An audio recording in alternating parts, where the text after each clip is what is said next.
Hello students, पिछले कालखंड में हमने हाइड्रोकार्बन के रसायन अंतर्गत बेंजीन की संरचना में दो सिद्धांत के बारे में पढ़े थे। सबसे पहला रिंग संरचना, या जो केकुले द्वारा प्रस्तावित है, या उसी को केकुले संरचना भी कहते हैं। दूसरा अनुनाद संरचना। आज बेंजीन की संरचना का तीसरा सिद्धांत आणविक कक्षक सिद्धांत। बेंजीन की संरचना का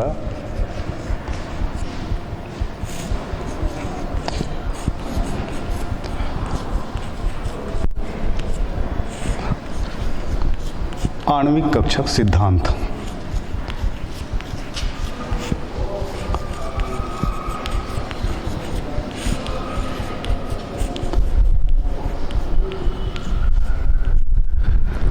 केकुले द्वारा प्रस्तावित सूत्र में हम जानते हैं बेंजीन की इस प्रकार की संरचना होती है।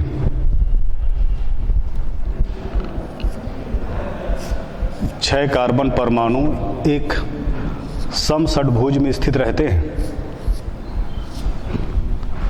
और प्रत्येक कार्बन पर एक एक हाइड्रोजन परमाणु स्थित रहता है।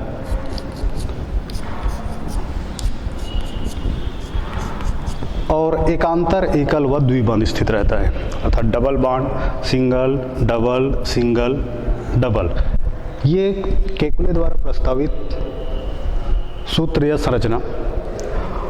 आणविक कक्षक सिद्धांत के अंतर्गत हम देखेंगे कि बेंजीन में जो कार्बन परमाणु हैं उनमें कौन सा संकरण पाया जाता है, कितने संकरित कक्षक बनते हैं और उन संकरित कक्षकों की व्यवस्था क्या होती है, फिर उनमें अतिव्यापन किस प्रकार का होता है। हम जानते हैं कार्बन परमाणु में संकरण का निर्धारण जो है सिग्मा बंधों की संख्या द्वारा किया जाता है। जैसे कि बेंजीन की संरचना में हम देखते हैं कि प्रत्येक कार्बन परमाणु के पास जो चार बंध हैं उसमें से सिग्मा पाई, ये सिग्मा, ये सिग्मा। सिंगल बॉन्ड हमेशा सिग्मा ही होता है। डबल बॉन्ड में पहला सिग्मा, उसके बाद दूसरा जो है पाई होता है।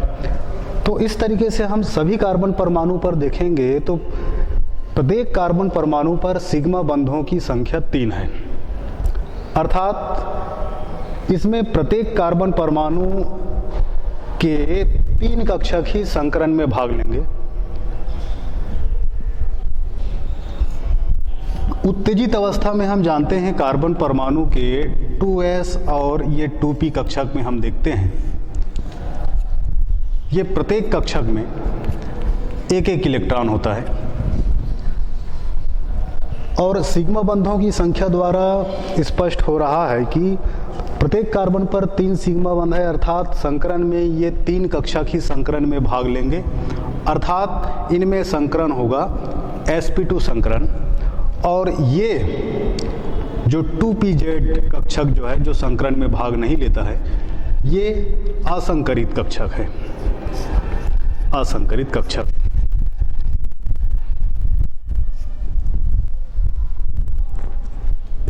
अर्थात बेंजीन के प्रत्येक कार्बन परमाणु जो है sp2 संकरित अवस्था में रहते हैं। प्रत्येक कार्बन परमाणु sp2 संकरित अवस्था में रहते हैं, अर्थात प्रत्येक कार्बन परमाणु के पास 3 sp2 संकरित कक्षक, 3 sp2 संकरित कक्षक, संकरित कक्षक, ये 1, 2, 3, प्रत्येक कार्बन के पास 3 sp2 संकरित कक्षक होते हैं। फिर इनकी व्यवस्था को देखते हैं। sp2 संकरण में हम जानते हैं कि संकरित कक्षक जो हैं त्रिकोण रूप में एक समतल में त्रिकोण रूप में व्यवस्थित रहते हैं। जैसे कि इनकी व्यवस्था को एक बार लिखते हैं।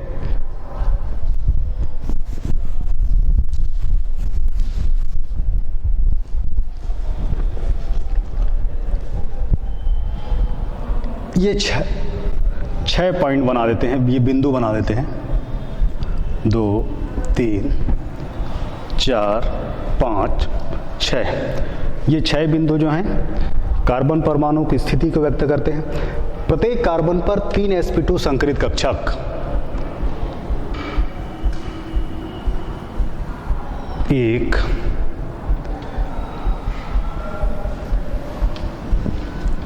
ये एक छोटा लोब होता है। हमेशा संकरित कक्षक में एक बड़ा लोब और एक छोटा लोब।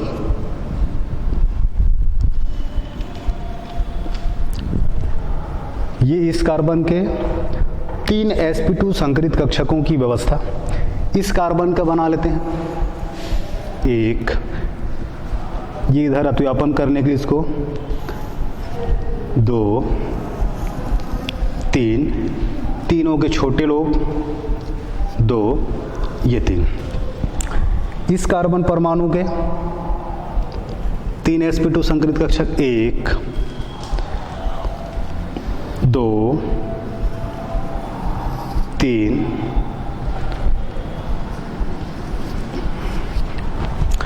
इस कार्बन परमाणु के 3 sp2 संकरित कक्षक आपस में 120 अंश का कोण बनाते हुए ये इस तरीके से व्यवस्थित रहते हैं। इस कार्बन के 3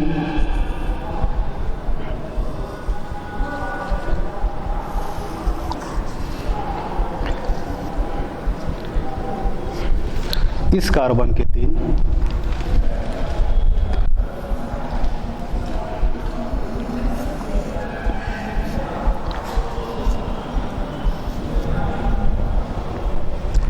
ये कार्बन के 3 sp2,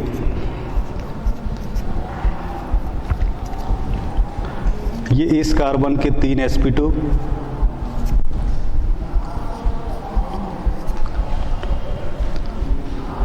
ये एक sp2 sp2, ये sp2, इस कार्बन के 3 ये sp2,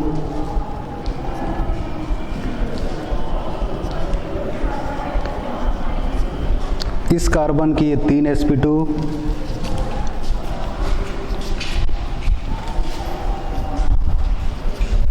इस कार्बन की ये 3 sp2।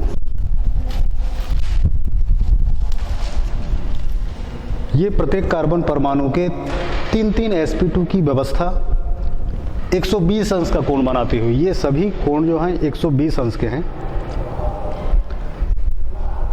ये व्यवस्था हो गई। अब देखते हैं इनमें अतिव्यापन। प्रत्येक कार्बन परमाणु अपने 2 sp2 1 2 sp2 संकरित कक्षक द्वारा निकटस्थ कार्बन परमाणु से sp2 संकरण के फलस्वरूप CC सिग्मा बंध बनाते हैं। ये CC सिग्मा बंध बनता है। कार्बन परमाणु एक sp2 द्वारा दूसरे इस कार्बन परमाणु के sp2 द्वारा एक ये CC सिग्मा बंध, दूसरे sp2 के द्वारा दूसरे कार्बन परमाणु के ये सिग्मा बंध। वैसे ही ये कार्बन परमाणु इस कार्बन परमाणु के sp2 के साथ अतिव्यापन करके ये CC बंध, ये कार्बन परमाणु इस sp2 संकरित कक्षक के द्वारा इस कार्बन परमाणु के sp2 संकरित कक्षक के साथ अतिव्यापन करके ये CC सिग्मा बंध। वैसे ये कार्बन परमाणु इस sp2 के द्वारा इधर, इस sp2 के द्वारा इधर वाले कार्बन के साथ sp2 अतिव्यापन करके CC सिग्मा बंध बनाते हैं। तथा प्रत्येक कार्बन अपने एक शेष एक sp2 संकरित कक्षक जो होता है, ये वाला सभी कार्बन परमाणु की ये संकरित कक्षक जो है ये शेष है, उस sp2 संकरित कक्षक द्वारा हाइड्रोजन परमाणु के s कक्षक के साथ अतिव्यापन करके ये हाइड्रोजन परमाणु के s कक्षक के साथ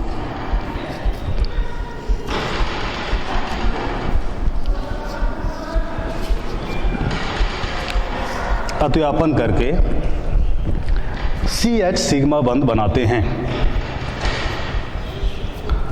CH सिग्मा बंध बनाते हैं।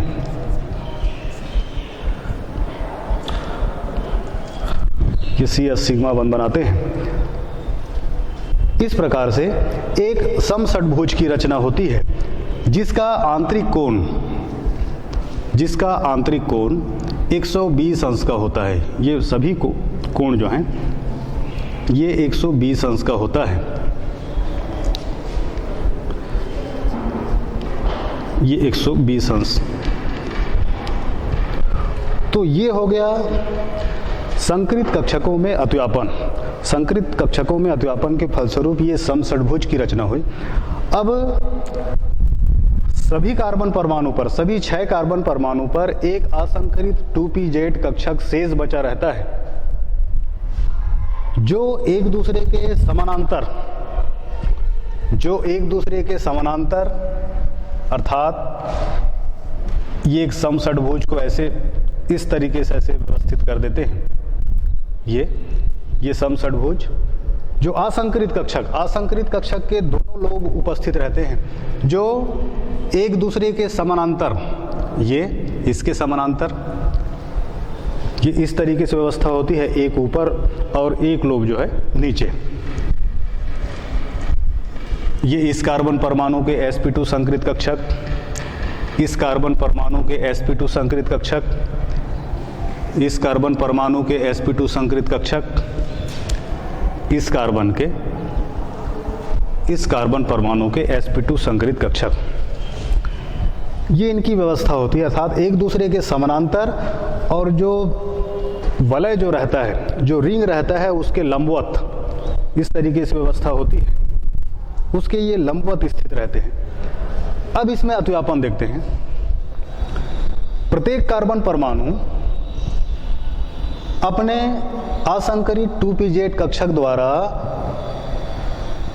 दोनों ओर के कार्बन परमाणु के 2pz कक्षक के साथ समान रूप से अत्यापन कर सकता है। ये इधर भी अत्यापन कर सकता है, इधर भी अत्यापन कर सकता है। अत्यापन देखते हैं।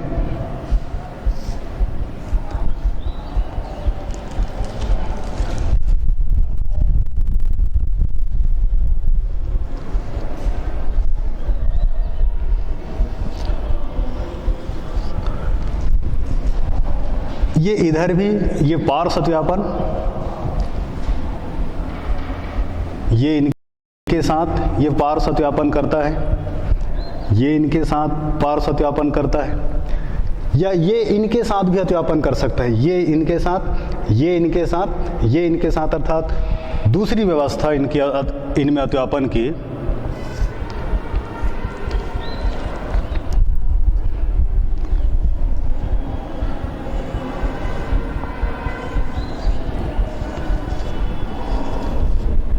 ये पी कक्षक, इस व्यवस्था में इधर अत्यापन किया हुआ है। दूसरी व्यवस्था ये इधर पार्श्व अत्यापन कर सकता है, तो ये इनके साथ पार्श्व अत्यापन करेगा, ये इनके साथ पार्श्व अत्यापन करेगा। अर्थात दोनों को एक साथ लिख देते हैं।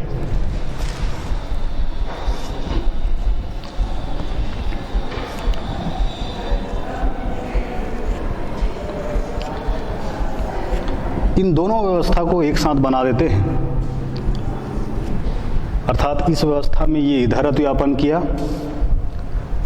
तो ये इनके साथ अत्यापन करता है, ये इनके साथ अत्यापन करता है।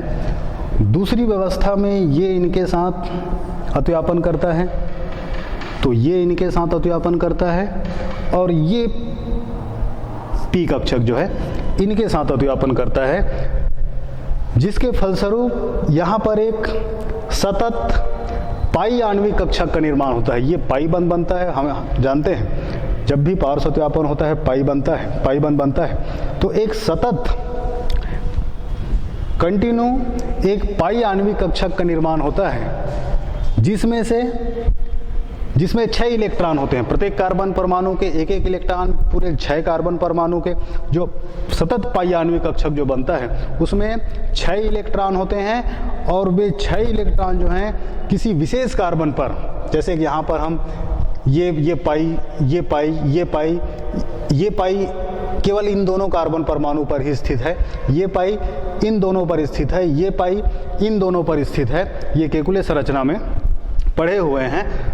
लेकिन आणविक कक्षक सिद्धांत क्या कहता है कि दोनों ओर समान रूप से अतिव्यापन कर सकता है तो उससे एक सतत पाई आणविक कक्षक, सतत पाई आणविक कक्षक का निर्माण होता है जिसमें 6 इलेक्ट्रॉन होते हैं और ये जो है किसी विशेष कार्बन पर, जैसे कि यहाँ पर ये पाई बंध जो है इन दोनों कार्बन परमाणु पर है, वैसे ही ये पाई आणविक कक्षक जो बनता है वो किसी विशेष कार्बन परमाणु पर स्थानीकृत ना होकर विस्थानीकृत रहता है, अर्थात पूरे कार्बन परमाणु पर ये दोलन करते रहता है। अर्थात इसी कारण इस पाई आणविक कक्षक को ये ऐसे ना बनाकर ये गोला बना देते हैं,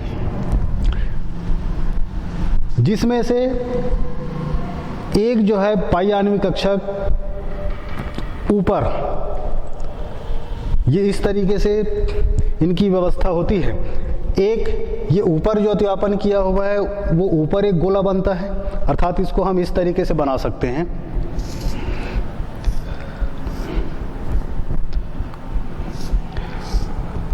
पाई आणविक कक्षक को, एक पाई आणविक कक्षक जो है ये तल के ऊपर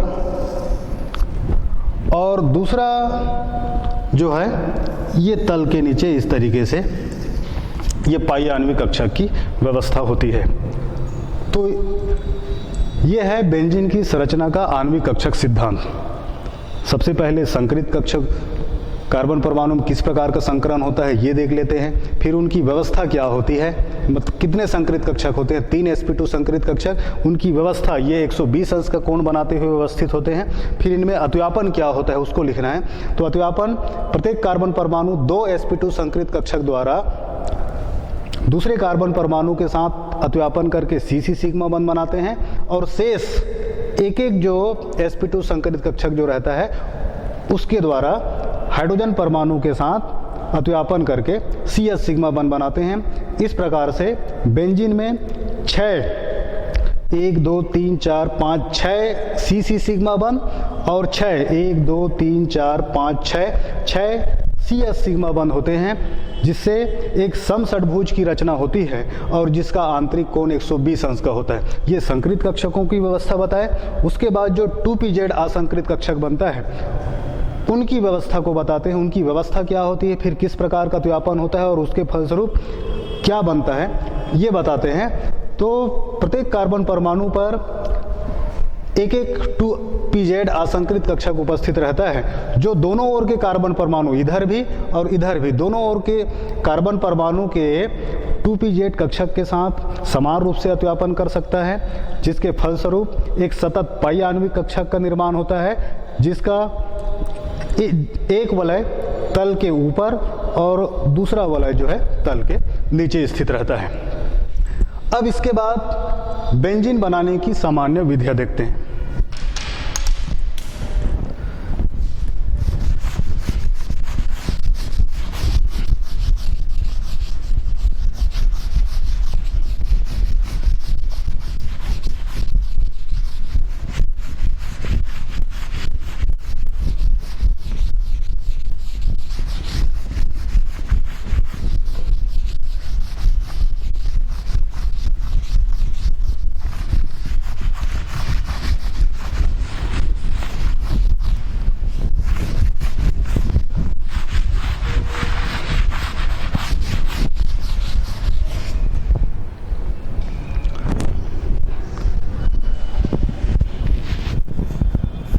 बेंजीन बनाने की सामान्य विधियां।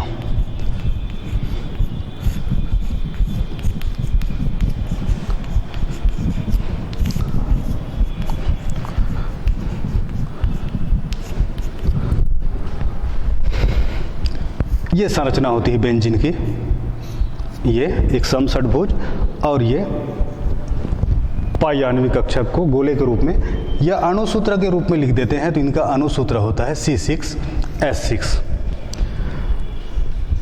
बेंजीन को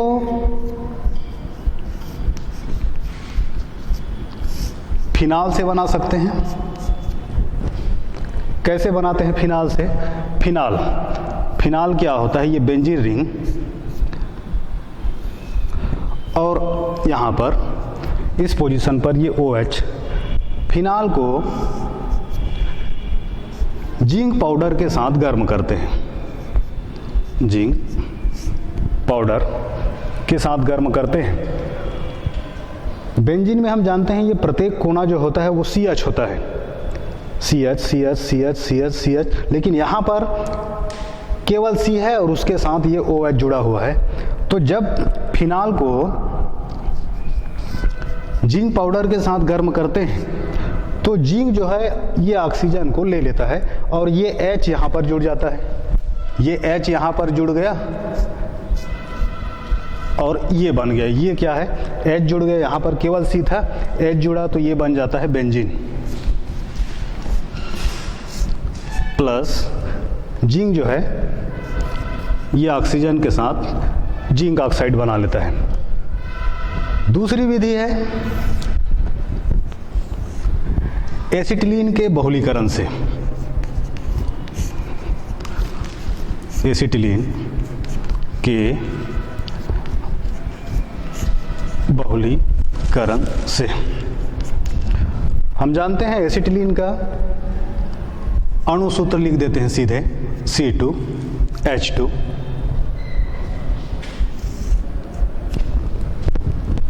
बेंजीन का अणु सूत्र C6H6। यहाँ पर कार्बन 2 हैं, हाइड्रोजन 2 हैं, अर्थात इसको 3 से गुना कर देते हैं तो दोनों 6-6 हो जाते हैं। अर्थात एसिटिलीन के 3 अणु जो हैं आपस में बहुलीकृत होकर C6H6 अर्थात बेंजीन बनाते हैं। तीसरी विधि है ग्रिग्नार्ड अभिकर्मक से।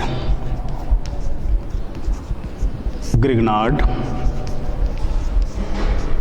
अभिकर्मक से। ग्रिग्नार्ड अभिकर्मक में ये जो मूलक होता है ये मूलक एरिल मूलक होगा, C6H5 RMgX। ग्रिग्नार्ड अभिकर्मक RMgX होता है जिसमें R एल्किल भी हो सकता है, लेकिन यहाँ पर एरिल मूलक Mg। X हैलाइड में कोई सा भी हैलाइड, इनका जल अपघटन कराते हैं H2O।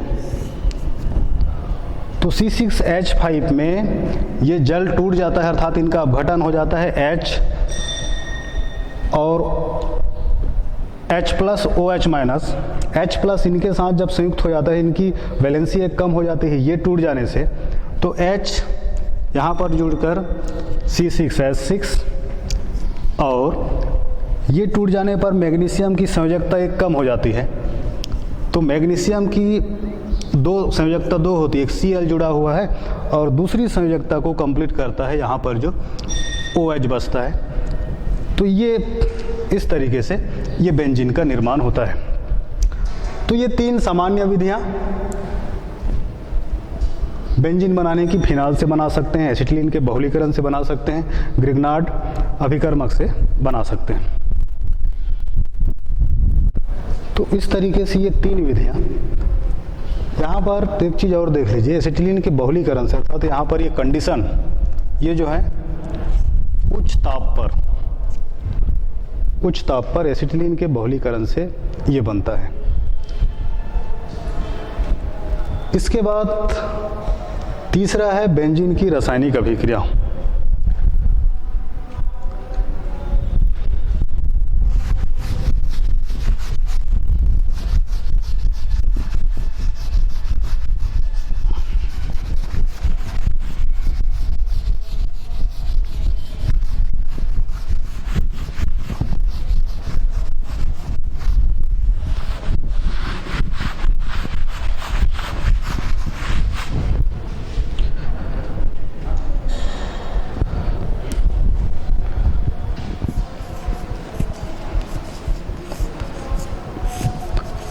बेंजीन की रासायनिक अभिक्रिया।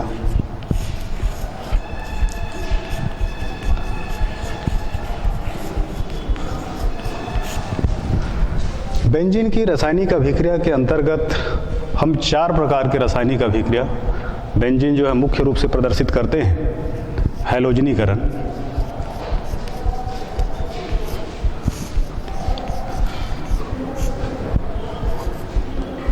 दूसरा नाइट्रीकरण,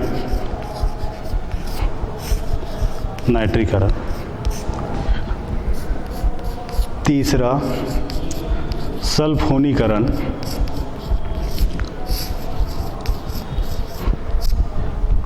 और चौथा एल्किलीकरण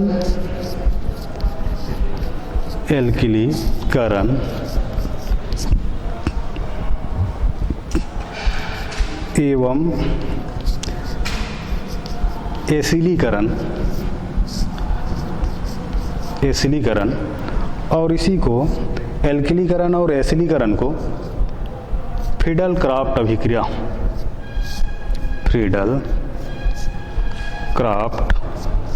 अभिक्रिया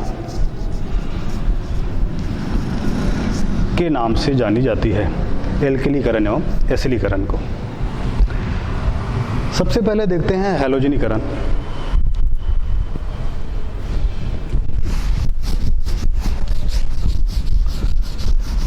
हैलोजनीकरण से तात्पर्य बेंजीन के हाइड्रोजन परमाणु का हैलोजन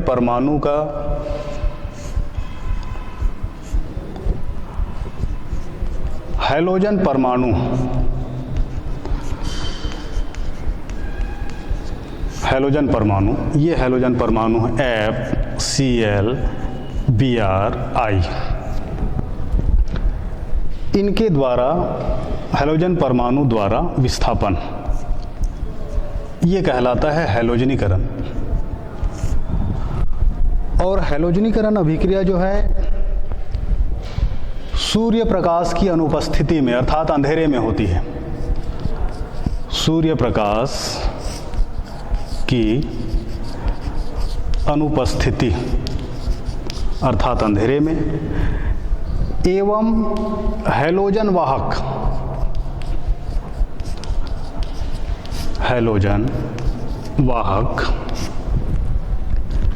की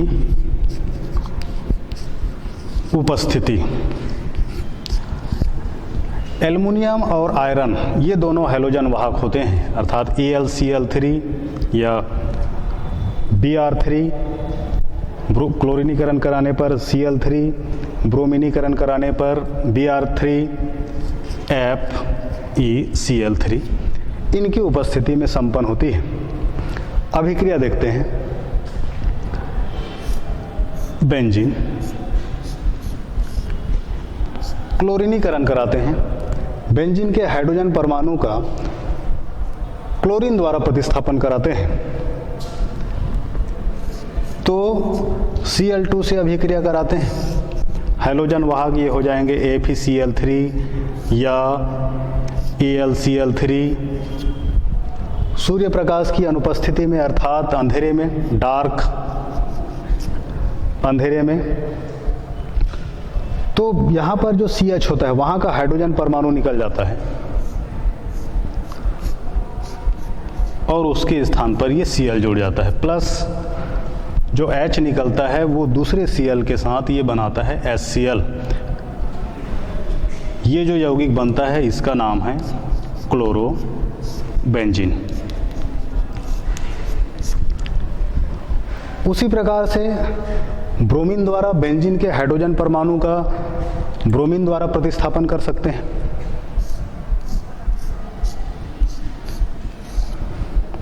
प्लस Br2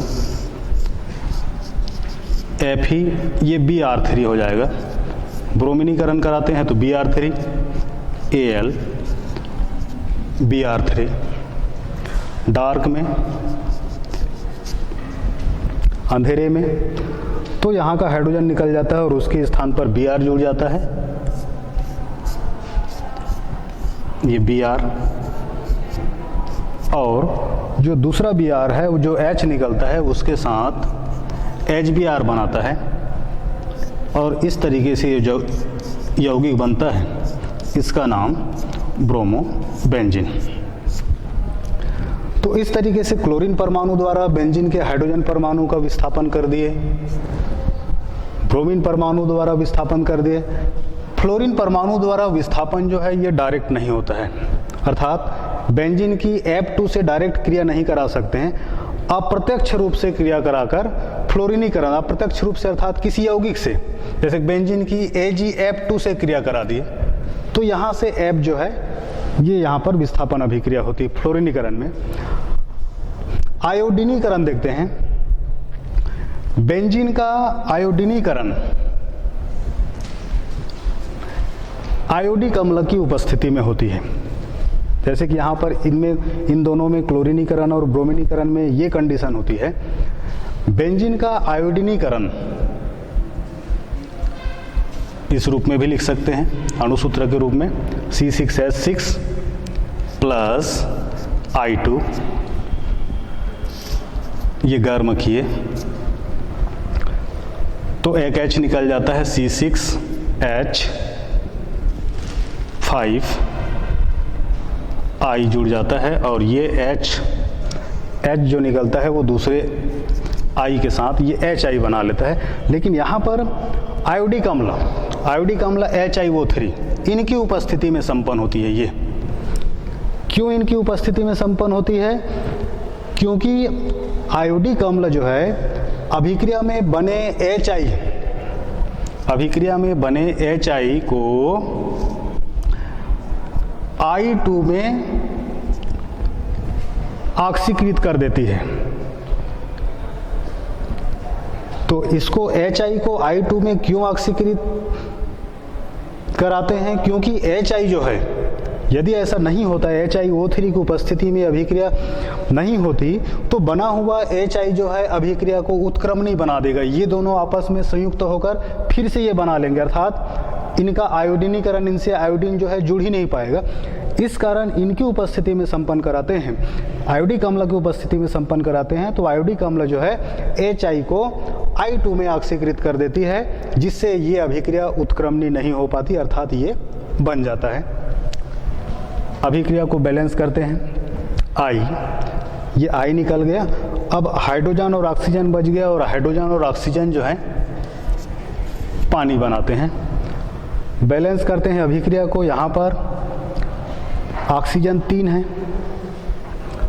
तो इसको 3 से गुना कर दिए तो ये ऑक्सीजन 3, ये 3 ऑक्सीजन हो गया। अब हाइड्रोजन हो गए 6, यहाँ पर ये बैलेंस है, इसको गुना नहीं करेंगे, ये 6 हो गया, ये 1 और ये 5, तो ये 5 और 1 6, और आयोडीन हो गया अब 5 6, यहाँ पर ये 2 लिखा हुआ है, अर्थात इसको ये 3 से गुना कर देते हैं।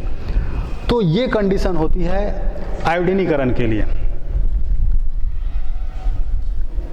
इसके बाद दूसरी बेंजीन की रासायनिक अभिक्रिया नाइट्रीकरण।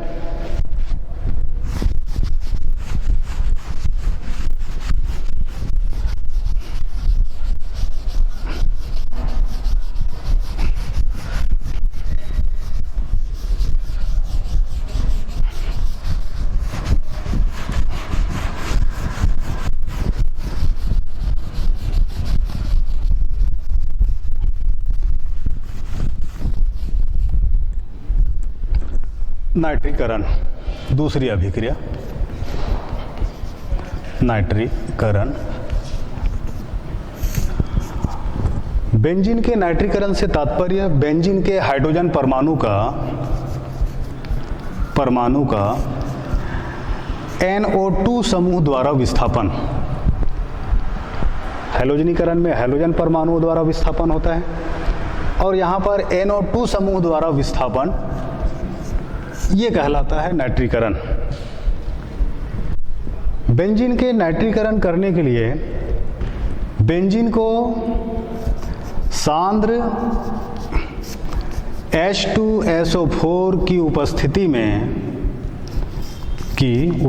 में नाइट्रिक अम्ल के साथ गर्म किया जाता है और इसके फलस्वरूप बनता है नाइट्रोबेंजीन।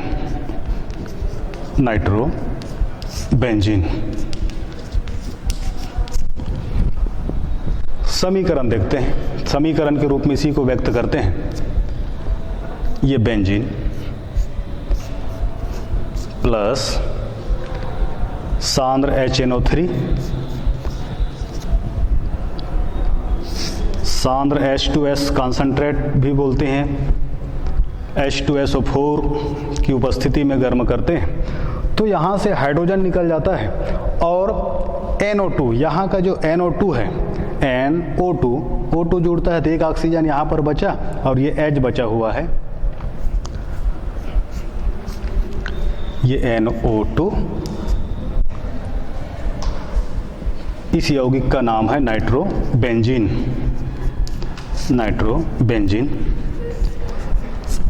और यहाँ से जो H निकलता है जिसके स्थान पर NO2 जुड़ा, ये बचे हुआ जो HO है, हाइड्रोजन ऑक्सीजन के साथ हमेशा ये पानी H2O के रूप में ये पृथक हो जाता है। तो ये है बेंजीन की नाइट्रीकरण अभिक्रिया। तीसरी अभिक्रिया सल्फोनीकरण।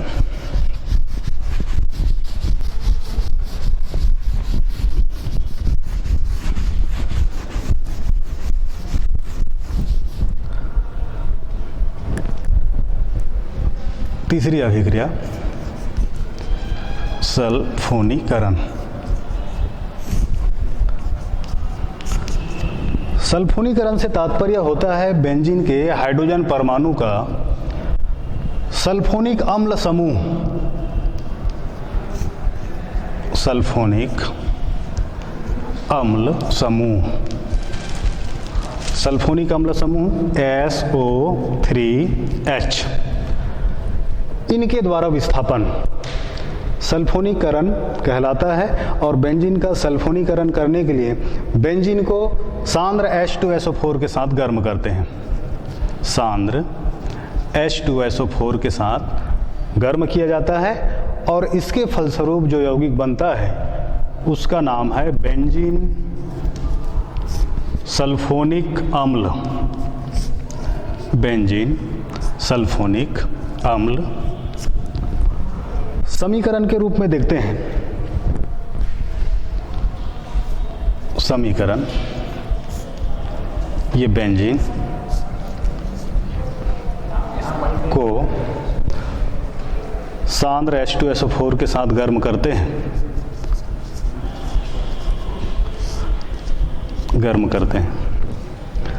तो यहाँ से हाइड्रोजन परमाणु निकल जाता है और SO3, एक O बचा, एक H बचा और एक O बचा। SO3H समूह जो है यहाँ पर जुड़ जाता है,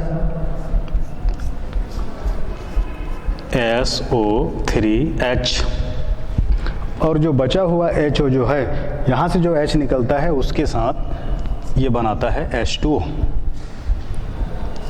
ये इस यौगिक का नाम बेंजीन सल्फोनिक अम्ल।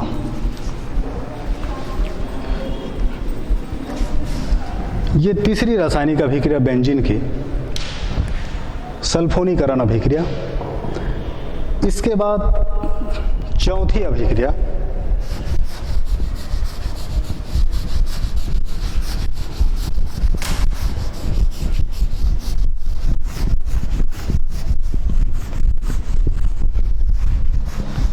एल्किलीकरण,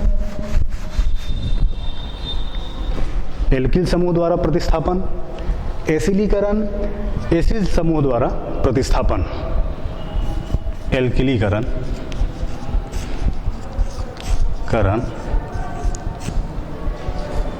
एवं एसिलीकरण।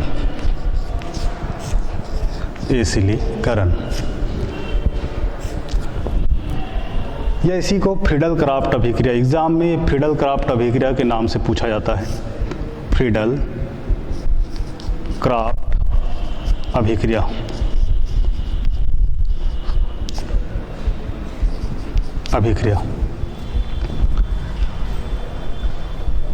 एल्किलीकरण को भी फ्रीडल क्राफ्ट अभिक्रिया कहते हैं, एसिलीकरण को भी फ्रीडल क्राफ्ट अभिक्रिया कहते हैं। एल्किलीकरण से तात्पर्य होता है बेंजीन के हाइड्रोजन परमाणु का एल्किल समूह द्वारा विस्थापन। एल्किल समूह द्वारा विस्थापन।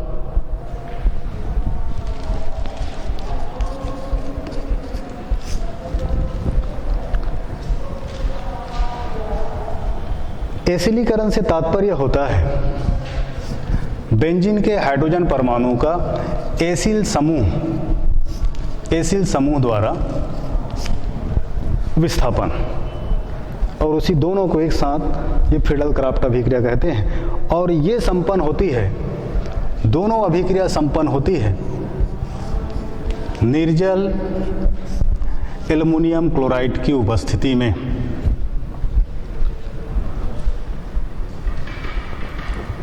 एल्किलीकरण अभिक्रिया का समीकरण देखते हैं। एल्किलीकरण कराने के लिए बेंजीन की अभिक्रिया जो है किसी एल्किल युक्त यौगिक अर्थात एल्किल हैलाइड बेंजीन की अभिक्रिया किसी भी एल्किल हैलाइड जैसे कि एल्किल मेथिल क्लोराइड निर्जल एल्युमिनियम क्लोराइड की उपस्थिति में, तो यहाँ से हाइड्रोजन निकल जाता है और ये एल्किल समूह CH3 और दूसरे एल्किल हैलाइड भी हो सकता है। यहाँ पर इसमें मेथिल क्लोराइड, एल्किल हैलाइड का नाम मेथिल क्लोराइड है।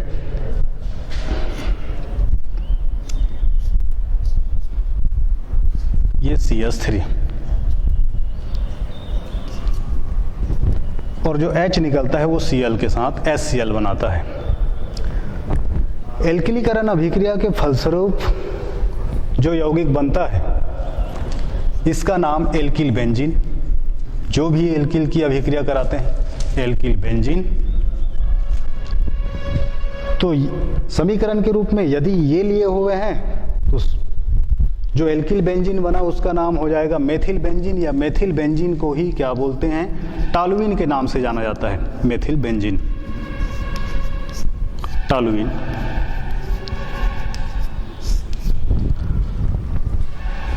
ये भी एक फ्रीडल क्राफ्ट अभिक्रिया है। एल्किलीकरण को ही केवल फ्रीडल क्राफ्ट अभिक्रिया बोल सकते हैं। या दोनों समीकरण जो है या दोनों को एक साथ लिख सकते हैं। ये बेंजीन प्लस एसिलीकरण कराने के लिए हाइड्रोजन परमाणु का एसिल समूह द्वारा प्रतिस्थापन होता है, और एसिल समूह जो है किसी एसिड के हैलाइड, एसिड हैलाइड जैसे कि CH3CO OH निकालकर Cl जोड़ देते हैं, एसिटिक अम्ल का OH निकालकर Cl लिख दिए, तो ये है acetyl chloride. Acetyl chloride, acetyl chloride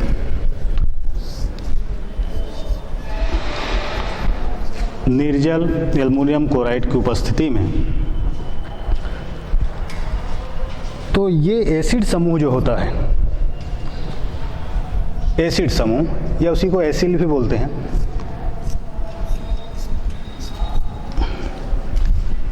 ये COCH3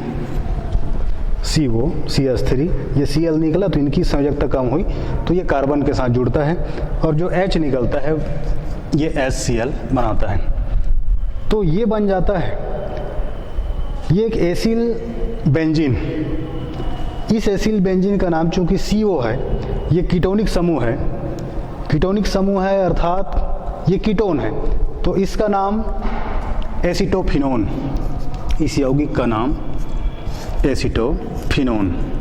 तो ये है फ्रीडल क्राफ्ट अभिक्रिया, अर्थात क्या कि निर्जल एल्युमिनियम क्लोराइड की उपस्थिति में जब बेंजीन की अभिक्रिया एल्किल हैलाइड से या एसिड हैलाइड से होती है तो क्रमशः एल्किल बेंजीन अभिक्रिया में जब लिखेंगे, थ्योरी लिखेंगे तो एल्किल बेंजीन कोई से भी बन सकता है, एल्किल बेंजीन एवं एसिल बेंजीन बनता है, और ये इनका समीकरण।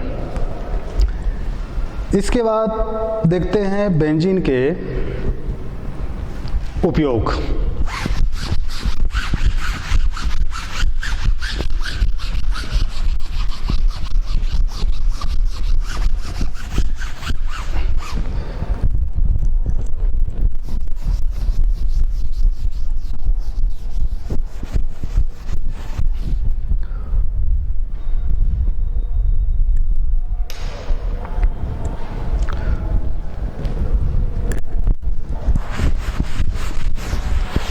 तो बेंजीन के 4 प्रमुख उपयोग हैं।